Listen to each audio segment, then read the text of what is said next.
Pues, estamos tratando de transmitir desde otra área de su casa, ya que hemos tenido graves problemas para las transmisiones, se nos han estado cortando, la voz no se escuchaba en el micrófono, entonces decidimos bajar a la planta baja, donde está la conexión directa. Espero que ahora sí podamos concluir. Si se ve, pues obviamente ya las siguientes transmisiones regresaremos a tomarlas en los martes a las 8:30. Entonces, digamos una prueba, pero espero que salga bien y ya saber dónde tengo que transmitir. Bueno, hemos tenido, como decíamos, muchos problemas y voy a hacer un brevísimo resumen de lo que más o menos se ha tratado esto. Habíamos hablado del Nikan Ascan como una idea del aquí y del ahora, no de acuerdo a la concepción occidental. De hecho, dijimos que los griegos la tenían como una concepción de ver el mundo inmediato. De hecho, Oswald Spengler, habíamos hablado, que al hacer el análisis de su decadencia de Occidente, nos muestra que el arte griego es principalmente la escultura, lo que es parte de esa idea del aquí y el ahora, porque será hasta el Renacimiento cuando la pintura tiene ya profundidad y se ve una evolución más allá con las ideas religiosas de agustinianas, de hablar de que existe la ciudad de Dios, de que existe el cielo, posiblemente el infierno, etcétera, etcétera. Cosas que en los mexicas no vemos, aunque tenemos la idea, y muy difundida, sobre todo en las redes sociales, que ellos creían en el universo horizontal y vertical. Sin embargo, ese universo donde había 13 cielos o 13 estratos celestiales, el plano sobre la tierra y 9 niveles del inframundo, ¿qué tanto duró y qué tanto es absolutamente mexica? Esa es una de las cuestiones para podernos adentrar al pensamiento. Hemos dicho, y lo seguimos sosteniendo, que las religiones mesoamericanas principalmente fueron cosmogónicas. Esto es, todo lo que ellos comprendieron lo veían en el cielo. Hicimos algún parangón, alguna idea símil con los mesopotámicos, que veían también figuras en el cielo y ubicaban a ciertas deidades en la bóveda celeste. Sin embargo, los mexicas van con otro conocimiento ancestral. Hemos dicho que es un conocimiento cosmogónico y nosotros partimos de esa idea, no de siquiera hablamos de filosofía. ¿Por qué? Porque ya dijimos que la filosofía, para ser considerada como tal, se requiere de un método. El primero que lo tuvo fue Sócrates con la mayéutica, y antes de ellos eran pensadores, pensamientos muy profundos, muchos de ellos, como los de Pitágoras, como aquella idea de la música de las esferas, en fin, pensamientos que apenas se están llegando a recomprender y a retomar. ¿Por qué? Porque al final de cuentas ahora entendemos más cómo está estructurado el cosmos y podemos dilucidar cuál era la idea pitagórica. Pues los mexicas andaban por el estilo, tenían muchas cosas muy similares, pero ellos veían a lo divino en los cielos. No les voy a llamar dioses porque en sentido estricto no lo eran. El concepto de Dios es un concepto occidental. Hablamos de dioses griegos, o sea, entes ideales, pero perfectamente definidos o cuando menos conceptuados. Para los mexicas no, hablamos de dualidades, hablamos de representaciones, hablamos de una serie de cuestiones que vemos dentro de sus concepciones, y no nomás de ellos, sino nosotros en el libro de la morfología de las cosmogonías de Mesoamérica, lo analizamos desde el punto de vista meramente como pensamiento cosmogónico. No nos atrevemos a verlo desde el punto de vista filosófico porque no conocemos una disertación completa más que las leyendas, y las leyendas hemos dicho que tenían para nosotros otra finalidad, muchas veces de ellas morales, y cuestiones de conductas, cuestiones de conocimiento creadas por los imaginativos sacerdotes para que lo siga el pueblo, pero había un conocimiento que le han llamado los tlamantinines, aunque dijimos que la palabra tlamantinine es solo de una nota de pie de página de Sagún. No sabemos en realidad si lo sabía, pero lo que sí sabemos es que había cultos secretos que vamos a verlos ahora sí en esta plática. Si me tardo un poco más, bueno, pues ni modo, por tantas que no hemos podido dar. Entonces, en el libro de la morfología, que yo creo que es muy bueno, que inclusive muchachos que estudian arqueología, historia, lo tuvieran. ¿Por qué? Porque aparte de que hacemos un recuento de las deidades o de los conceptos ideales de muchas de las culturas, de la mayoría, porque nosotros tratamos a los purépechas en ese libro, poco se trata, hablamos de los chicalcas o chicalancas, que tampoco están muy vistos de los libros de historia. ¿Por qué? Porque vemos que los libros de historia, que ahí voy a decir algo favorable, cuando menos a mis novelas, ¿no? Los libros de historia pues, nos dan fechas, nos dan acontecimientos, pero sí un análisis del por qué, simplemente así pasaron, o así nos dijeron que pasaron, ¿no? El caso de Bernal Díaz del Castillo y de Cortés. Son la base, a final de cuentas, y algunos otros historiadores de que fueron lo que aconteció. Y todo el mundo sabemos que la historia la escriben los vencedores. Solo tenemos aquella recuperación y promoción que hizo don Miguel de aquel códice de Tlatelolco, o de aquel escrito de Tlatelolco, que le llamó la visión de los vencidos. Pero hay más todavía que ese primero libro. Entonces, retomando la cuestión cosmogónica, en el libro nosotros dijimos ya, inclusive la vez pasada en el ensayo que tratamos de hacer para poder hablar, que los olmecas muy poco se conoce de ellos, en realidad es tan poquito, aunque haya sido la cultura, muchos la consideran la cultura madre, ya haya llegado inclusive a Guerrero y a Morelos y a algunos otros estados del centro. En realidad, pocos conocimientos tenemos. Se creen que sus conceptos ideales eran animales. Vemos una serpiente en una laja que rodea a un individuo que muchos han tratado de ponerlo como extraterrestres. O sea, de la New Age es muy proclive a ese tipo de cosas, como si las pirámides no hubiera capacidad del ser humano para haberlas creado. Son maravillosas. Entonces, eso nos da idea del potencial que tiene el ser humano. Y achacárselo a seres extraterrestres todo y una cuestión cosmogónica en relación a aliens, pues yo creo que estamos por un camino equivocado.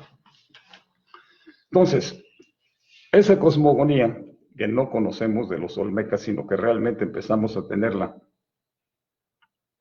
con los mayas, gracias al Popol Vuh, que es una traducción que hace un cura cristiano, con ya obviamente al hacerla el padre Jiménez, pues lleva ya muchos conceptos y lleva mano negra. No es totalmente la idea maya, pero sin embargo nos sirve como un testimonio para dilucidar cuáles eran en parte sus conceptos.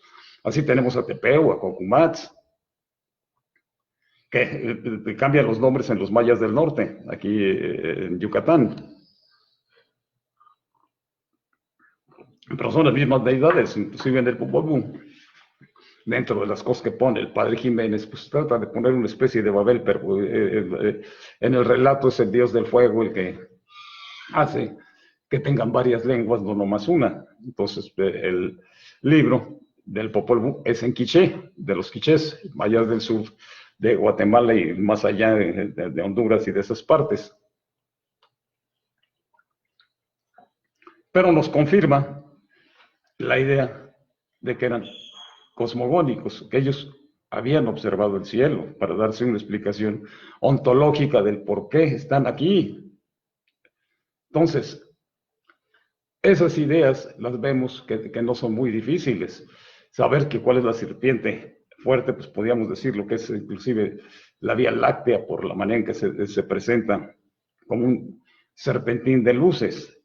Ellos lo observaban y a través de esa observación, pues vimos que a partir son intuitivas, a partir de esa intuición que le llamó Spengler, no intuición, sino culturas del espíritu, pero a mí no me gusta mucho ese término de espíritu, yo les llamo intuitivas.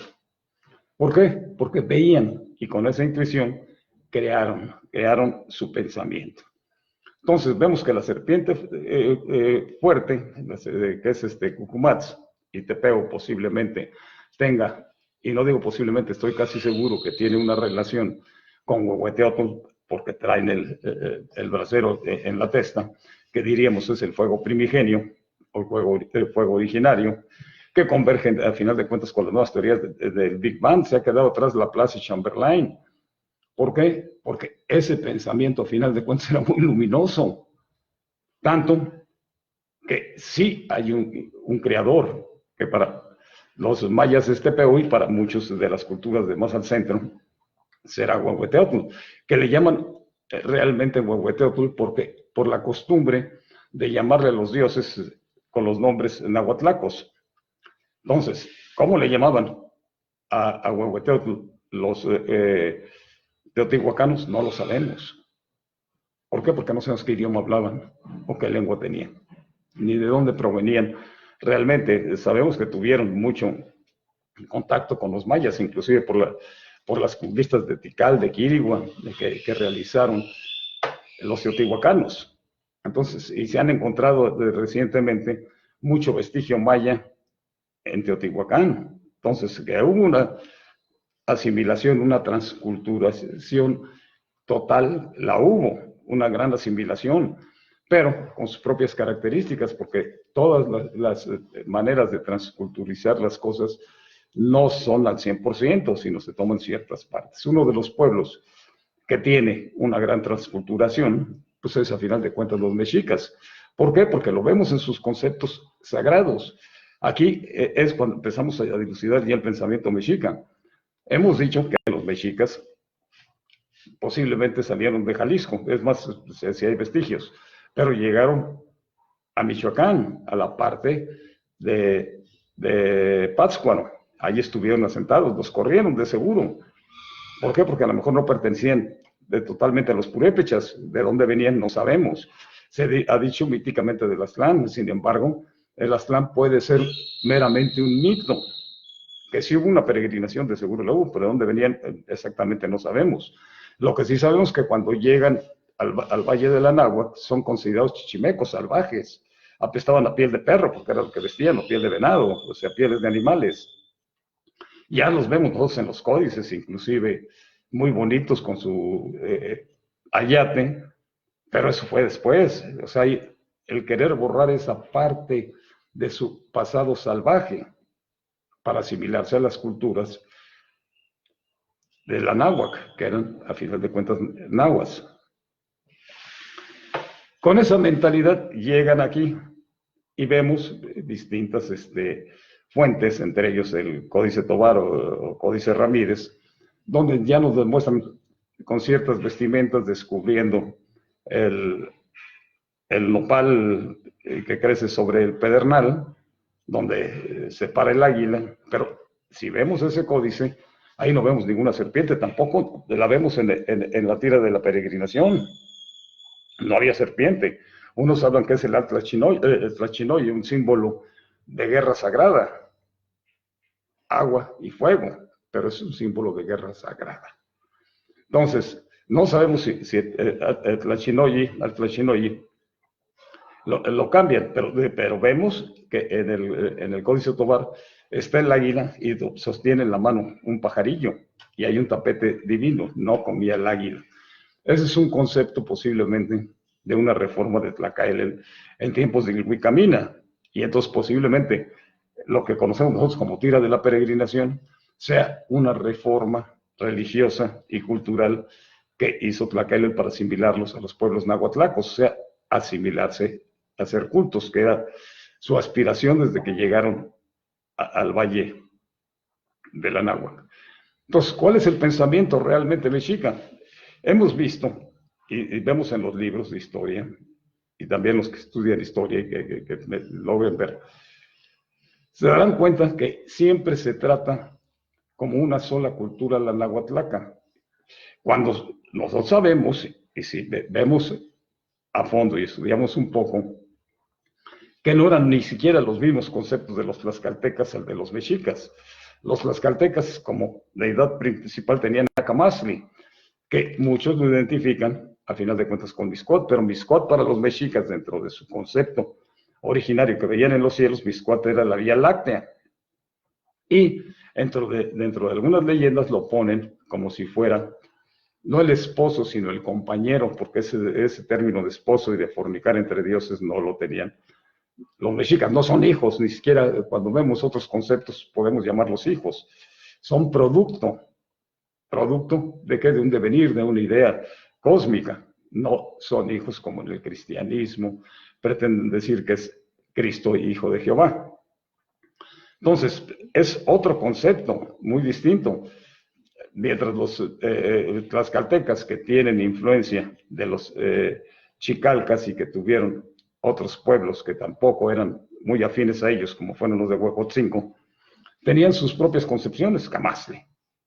Camazli, pues sería Mixcoatl para los mexicas, pero no tiene la misma concepción ni la misma importancia Mixcoatl que Huitzilopochtli.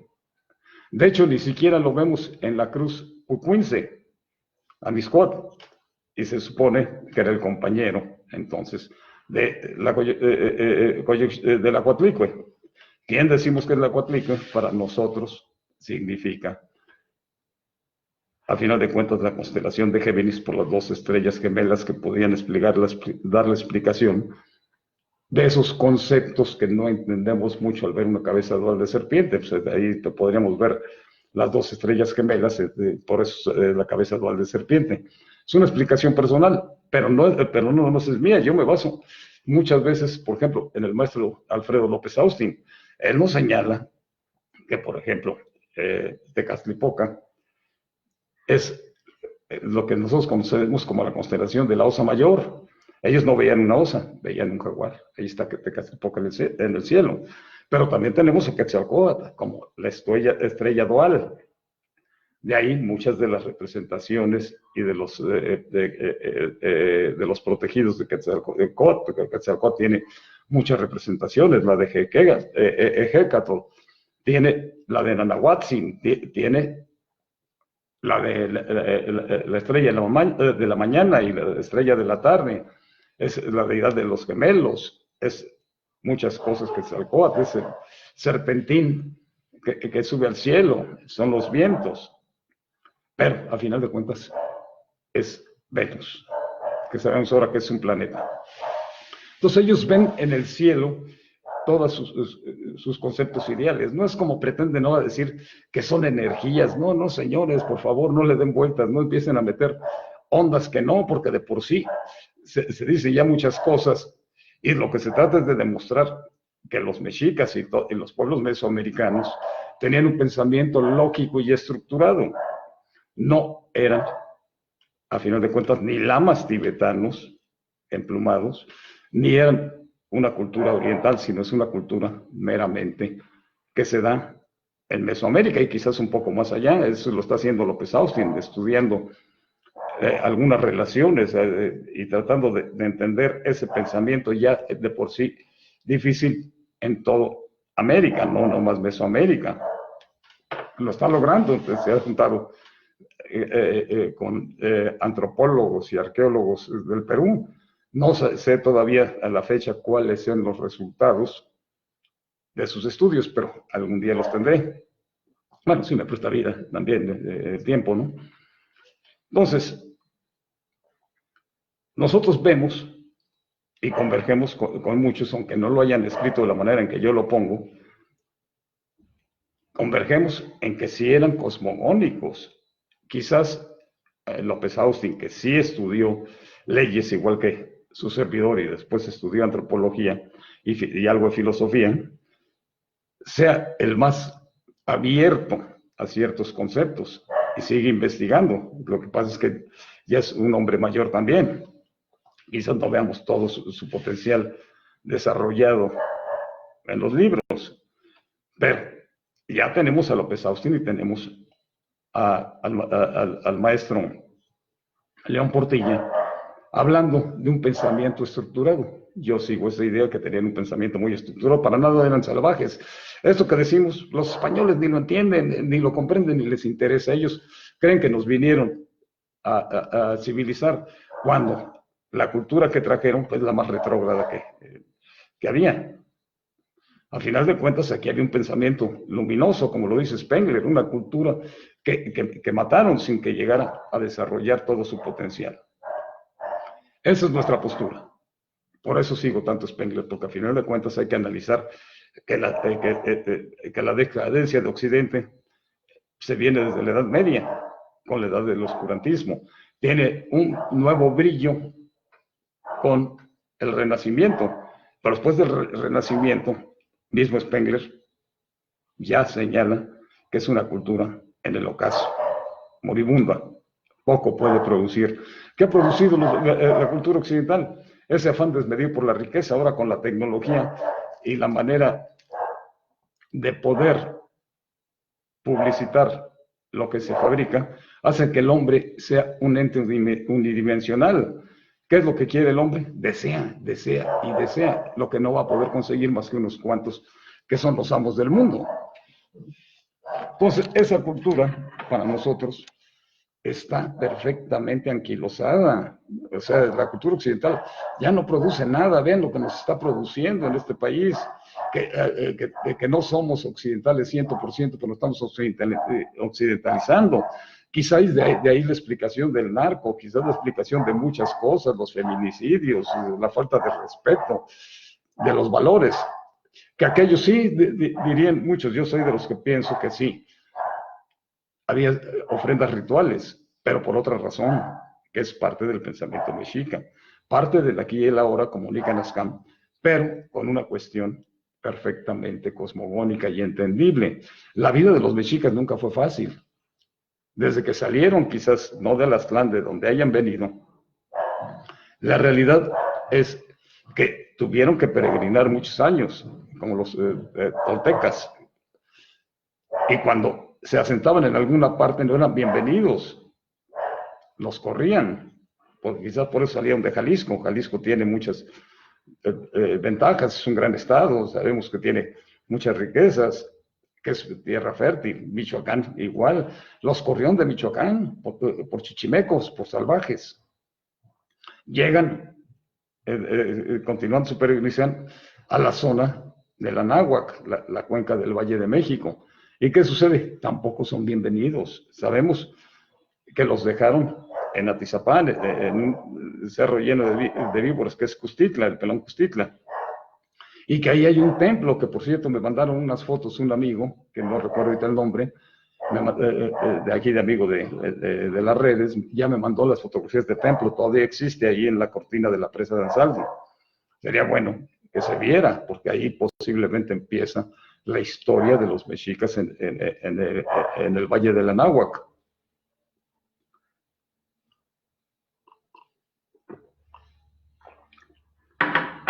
Los mexicas dicen en su historia, en la Códice Tobar, que por la guerra que tuvieron con Copili, hijo de Malinalxóchitl, que venía de Malinalco, ellos venían de Malinalco, la Malina manda a su hijo para que castiguen a los mexicas que se habían salido de la zona.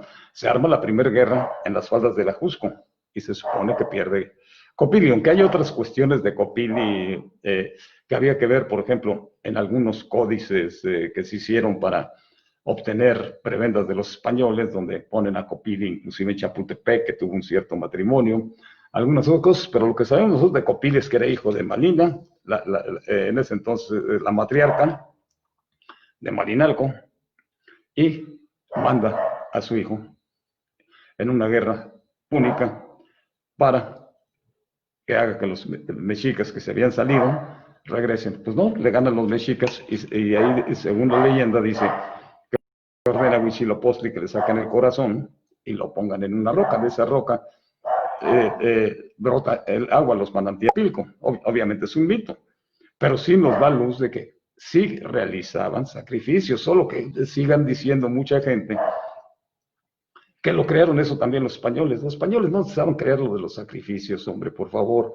Ya lo hemos tratado mucho y lo he repetido muchas veces. No era justificante para la conquista estaba justificada desde las bulas alejandrinas. Simplemente bastaba con que no fueran cristianos para que hubiera la justificación de la invasión y de la conquista y de la sujeción de los pueblos. Y obviamente aquí eran paganos, no creían en Cristo, pues ya estaba justificada la acción. O sea, muy bonita manera de justificar. Entonces, nosotros vemos, perdón, se está apagando aquí la de esta, pero no sé por qué. Pero cuando menos me veo y me escucho. A ver si ahorita vuelvo a cargar.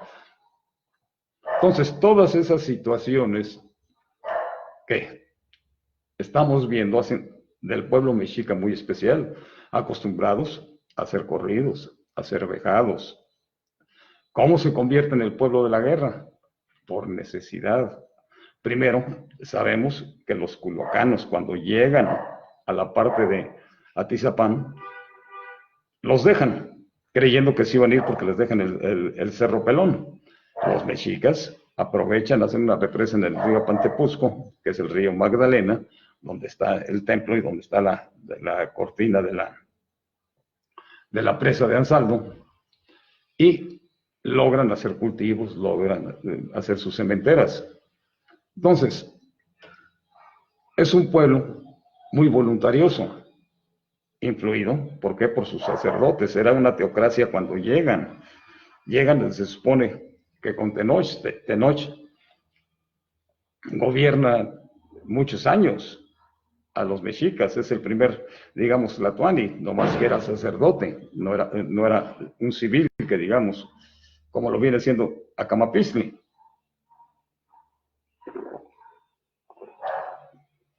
Sabemos que los mexicas tuvieron por necesidad que ser guerreros, y de hecho, como tributantes de los culhuas, tuvieron que ir hasta sus guerras a Xochimilco. Está el mito de las orejas, o sea, la leyenda aquella de los desorejados, en la guerra que tuvo Culhuacán contra Xochimilco, en la cual actuaron los mexicas, y que les reclaman, y ellos dicen, vean las orejas, no tienen una oreja. Yo me pregunto, ¿para qué querían más gente, si apenas si podían ellos comer?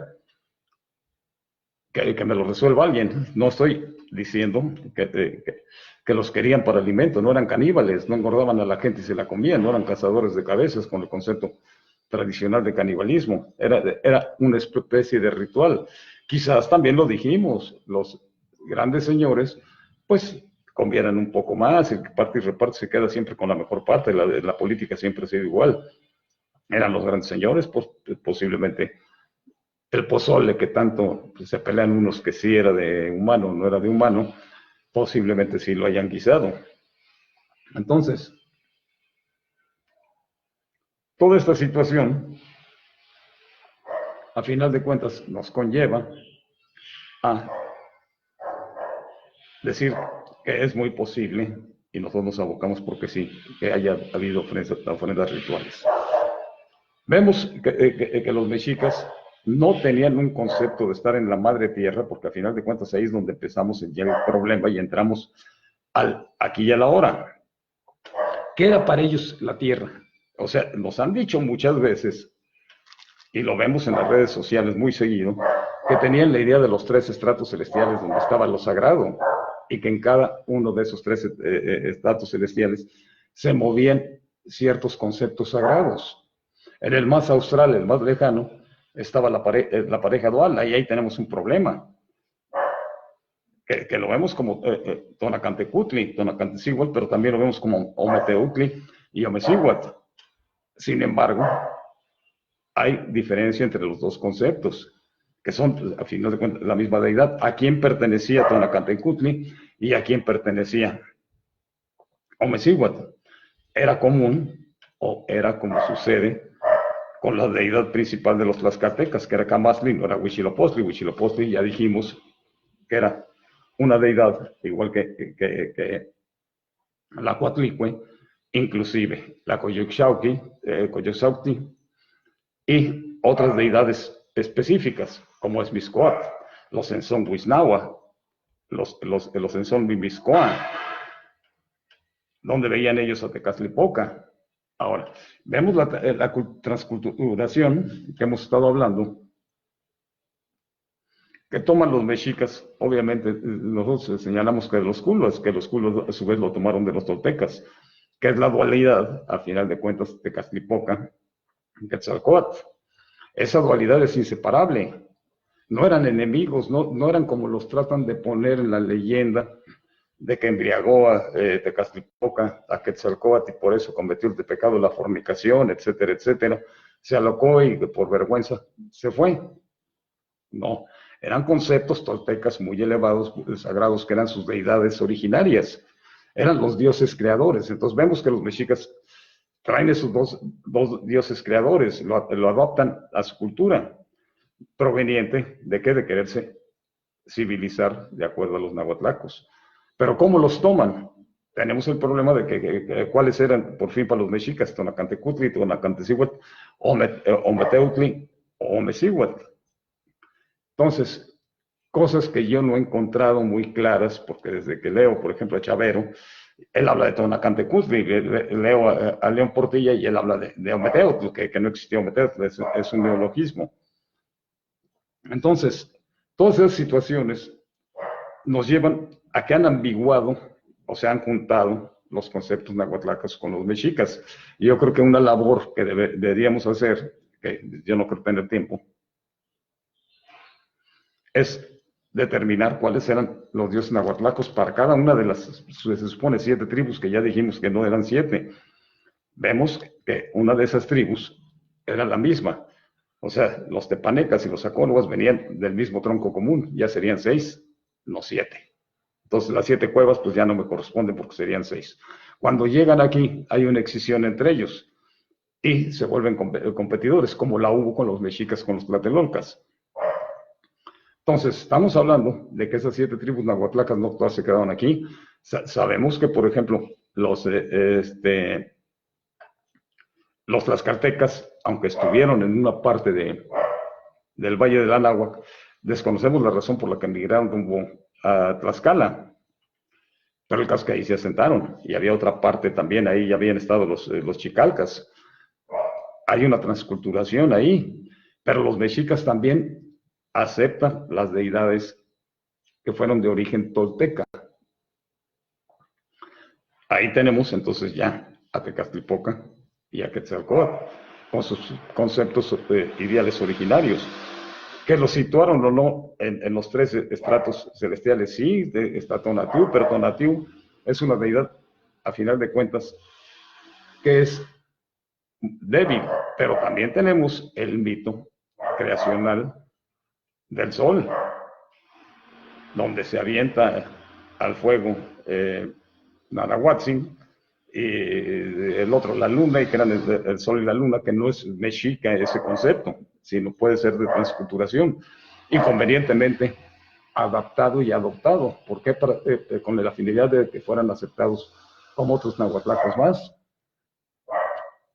Pero no son las únicas deidades que ellos adaptan y adoptan.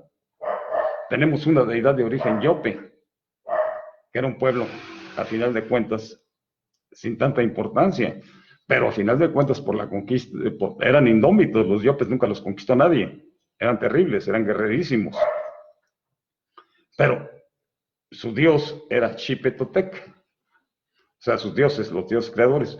¿Los toman quiénes? Parte de los mixtecos, y después hay una unidad y una interrelación entre mixtecos y zapotecos, que ellos tenían otro concepto, se decían los hombres nube, o hijos de los vientos, hijos del cielo, y tenían otras deidades, pues hijos. Pero los mexicas, sobre todo, lo vemos abiertamente en tiempos de Axayacatl, que adoptan y adaptan a Xipetotec dentro de la cruz cucuince, que esa cruz cucuince la tienen casualmente solo un pueblo, los purépechas. O sea, es tan similar que no podemos negar que estuvieron por allá y que hubo transculturación con ellos. Entonces, al ver nosotros esa situación, empezamos a entender el pensamiento mexica. Los mexicas tenían un concepto muy simple. Huitzilopochtli, o sea, Mixcoatl y Coatlicue, dioses originarios, estaban en los cielos. Quienes eran aparentemente sus hijos, ya dije que no son hijos de esa manera, sino creacionalmente están los Senzón Huiznahuac, que serán los hermanos de Huitzilopochtli a los que derrotan, y la luna es la Coyolxauhqui, pero también la conocemos como Mesli. Era Mesli para los mexicas o nomás era Coyolxauhqui. ¿Por qué? Porque es descuartizada. ¿Por qué la descuartiza? Porque la vemos en el cielo a final de cuentas con sus fases lunares ascendentes y descendentes. Son cuartos, los cuartos. Entonces descuartizada, la descuartizada Coyolxauhqui, que es a la que vence con sus 400 hermanos Huitzilopochtli, que nace batallando. ¿Cómo nace batallando? Trae en la mano un arma increíble. ¿Qué significa esa arma? No es el Atlachinoyi, sino es un macahuitl o una serpiente que lanza rayos, le llaman Xicoatl, que podríamos decir que en otros escritos y en otros estudios se relaciona como si fuera un nahual de Huehueteotl, entonces el dios creador, el fuego. Con eso ordena los cielos, pone quietos a los hermanos, les deja su lugar en el cielo, a los Senzón Huiznahuac, y descuartiza la Coyolxauhqui. Entonces, tenemos que en esa leyenda hay una cuestión cosmogónica. No nomás es la leyenda como la conocemos, que en eso creían. No, señores, hay una profundidad en el pensamiento. Como decimos, las leyendas para el pueblo y el conocimiento profundo para unos cuantos. Eso siempre ha sucedido en todas las culturas y actualmente es lo mismo. El pueblo tiene una serie de mitos y de ideas, y mientras los científicos ya tienen otra concepción del universo. Hay un conocimiento, si no es hermético en la actualidad, pues demasiado elevado, ¿no? Tenemos el problema de la idea de la partícula de Dios, que yo no la entiendo, ni creo que la entiendan muchos, solo los científicos muy especializados. Entonces vemos, no es que sea hermético, pero no estamos en la aptitud de comprenderlo cabalmente. Lo mismo sucedía. Entonces los mexicas tienen un pensamiento. ¿Por qué hablamos del aquí y el ahora? Cuando estoy diciendo cierta situación, estamos viendo que convenientemente se crean una serie de cuestiones. ¿Dónde queda aquella idea del Mictlán, de los 9 estratos? ¿Qué decía esa idea? Que en las tierras de Micantecutli y Micantecíhuatl, cuando moría el hombre, pasaba 9 estratos, donde seguía sufriendo. O sea, la muerte no te liberaba del sufrimiento, seguías pasando, inclusive te cortaban navajas de obsidiana, etcétera, etcétera, una serie de pruebas hasta que finalmente llegabas al último estrato después de 4 años y desaparecías. Simplemente ya no había vida, ya ni la muerte se acabó. ¿Qué sucede? ¿Cuál es el aliciente para esa mentalidad para un pueblo guerrero? A Chihuahua, esto es contraproducente. Venimos a sufrir este mundo porque así lo consideraban, era un mundo de sufrimiento, de pruebas difíciles, sobre todo para los mexicas, que tanto habían sufrido, que habían tenido que comer de todo. Entonces, es cuando nos encontramos nosotros con la idea nueva. ¿Quién fue la reforma? Suponemos que Tlacaelen y el Huicamina, que crean, primero dicen que no se muere completamente, sobre todo los guerreros no mueren, se convierten en colibrís, lo dice Sagún, que serán cinzones y colibrís, o sea, pájaros de bello plumaje que tienen una relación con Huitzilopochtli, dios de la guerra. Entonces ya no mueren completamente. Lo que no nos dicen después qué pasa cuando muere el colibrí, porque no son inmortales. Entonces también morían y ahí acababa la vida. Entonces ya es otra concepción del aquí y el ahora. No hay más. Los mismos griegos tienen sus mitos de los avernos, la continuación de la existencia. Orfeo baja a los infiernos. Entonces, los mexicas que crean, crean un paraíso con Tecatlipoca, el paraíso de Tecatlipoca, el paraíso del sol, unos dicen del sol y otros que es el Zincalco, que su entrada estaba por una cueva de Chapultepec. Entonces se le da un fin teleológico al guerrero principalmente. ¿Por qué al guerrero? Porque empieza a crearse el Estado militarista mexica. En el aquí y el ahora deja de ser, aparentemente, ya no somos aquí y ahora. Si tú eres un valiente guerrero y has servido al Estado y a la grandeza de la nación, como premio irás al Zincalco o al paraíso del sol, como le quieran llamar. Entonces, ¿eso qué me dice? Que el paraíso, pues no es como el cielo de la gloria del Señor, que nadie me la ha definido, pero la veo muy aburrida. No, en el paraíso mexica es un paraíso donde hay paz, armonía y donde el hombre va a gozar. Entonces, si tú eres guerrero, gozarás después de la muerte. Aquí, ¿qué nos dicen? El concepto de santidad de la Edad Media. Si tú eres bueno, te vas al cielo. ¿Y qué vas a hacer al cielo?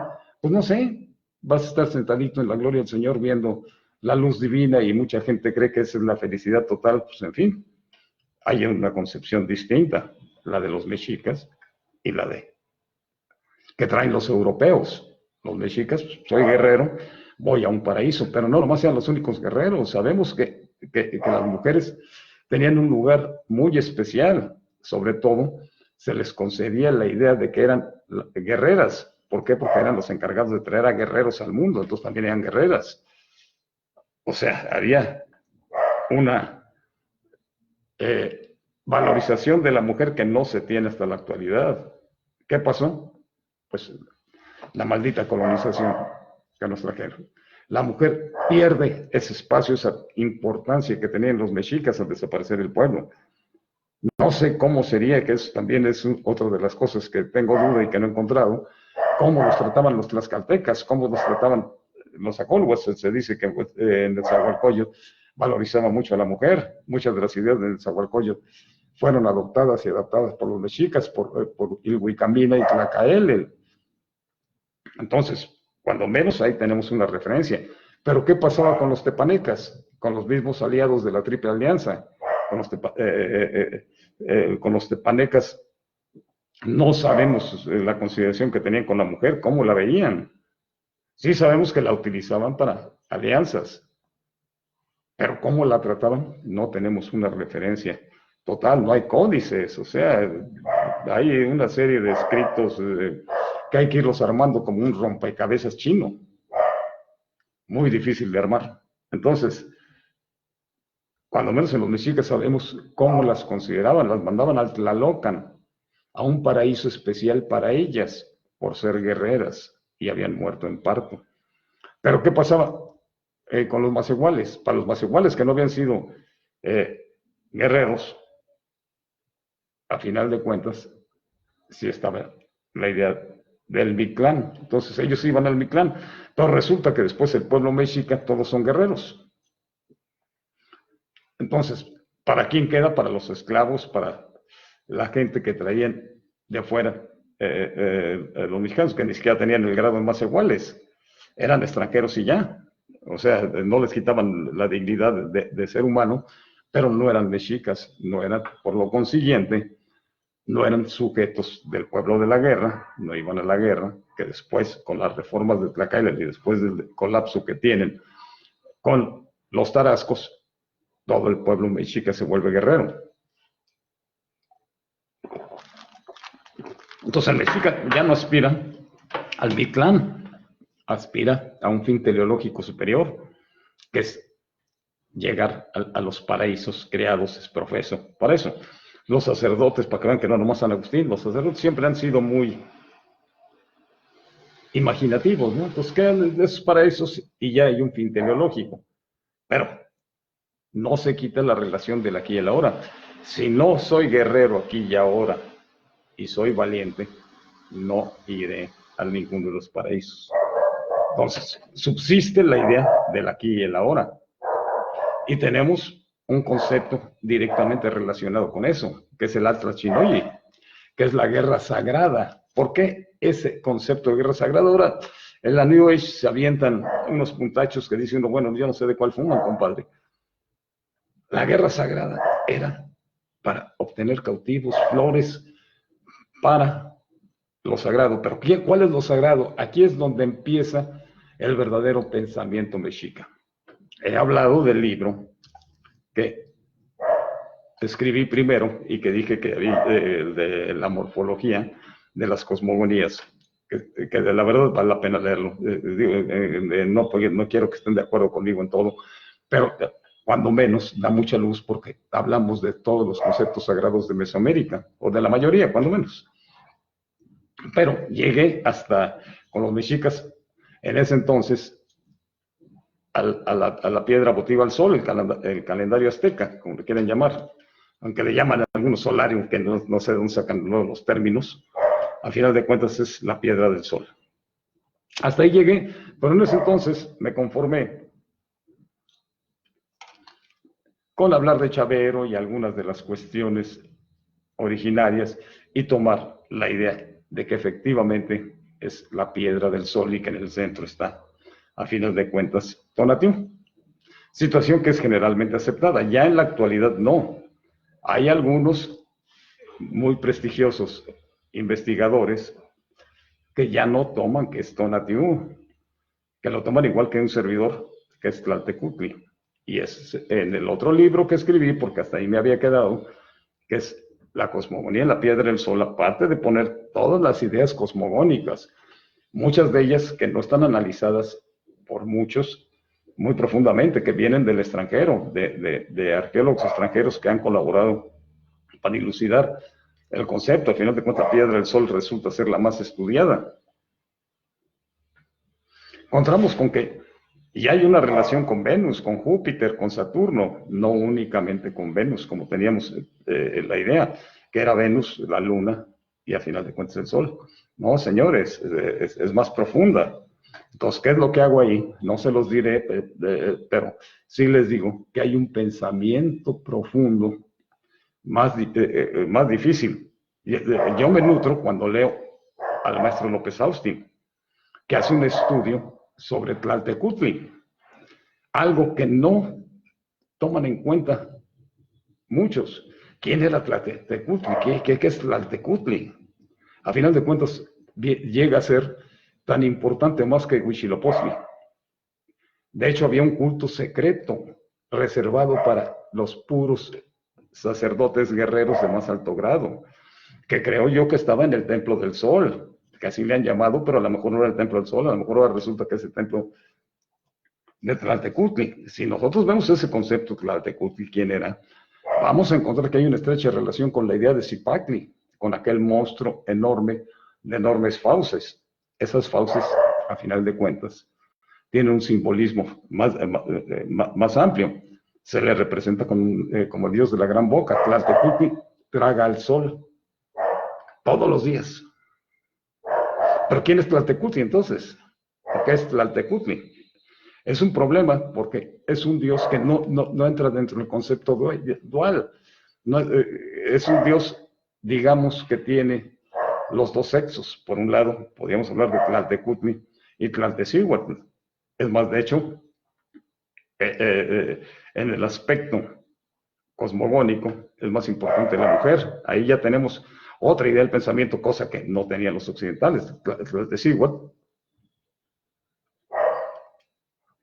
es la que todos los días gesta y da luz al sol. Pare al sol. Entonces ahí tenemos un concepto poco estudiado. A ver, ¿quién es Tlaltecutli? A ver, señores, espérenme. Aquí ya me cambiaron toda la jugada. Si era Huitzilopochtli el bueno. Ahora, ¿qué pasa con Tlaltecutli? Si es terrible que se come al sol. Y te tenía que batallar, se supone, Huitzilopochtli contra Tlaltecutli para que renaciera el sol, es lo que nos habían dicho y lo que sabemos, aparentemente. Pues no, señores, parece que no era por ahí. Tlaltecutli, cuando, según la mitología tolteca, que son 4 soles, no 5, de los 5 soles son exclusivamente mexicas, En el último sol de agua, la última catástrofe de los 4 soles, los mexicas crean el 5.º sol, pues resulta que ese sol de agua se inunda todo. ¿Y qué es lo que queda? El gran monstruo Cipatli, que es un monstruo acuático. Y ese monstruo Cipatli es el que vive. ¿En dónde? ¿En la tierra? No, aquí tenemos un problema, vive en el agua. Era un mundo acuático. O sea, no había continentes, no había nada, era un mundo acuático. Por eso los conceptos son tan difíciles dentro de la cosmogonía mexica, específicamente la mexica. Esa idea acuática y ese monstruo, ¿qué sucede?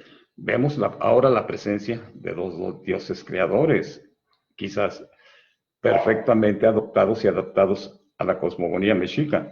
¿Quiénes son? Quetzalcóatl y Tecatlipoca. ¿Qué hacen ellos dos?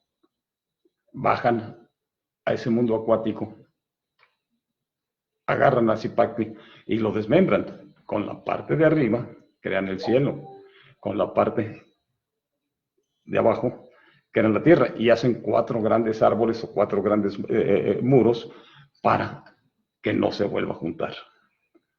De hecho, sacrifica una pierna Tecatlipoca, por eso lo representan como un dios cojo, y con esa pierna lo agarran, lo desmembran y crean el mundo con cielo y el mundo con tierra.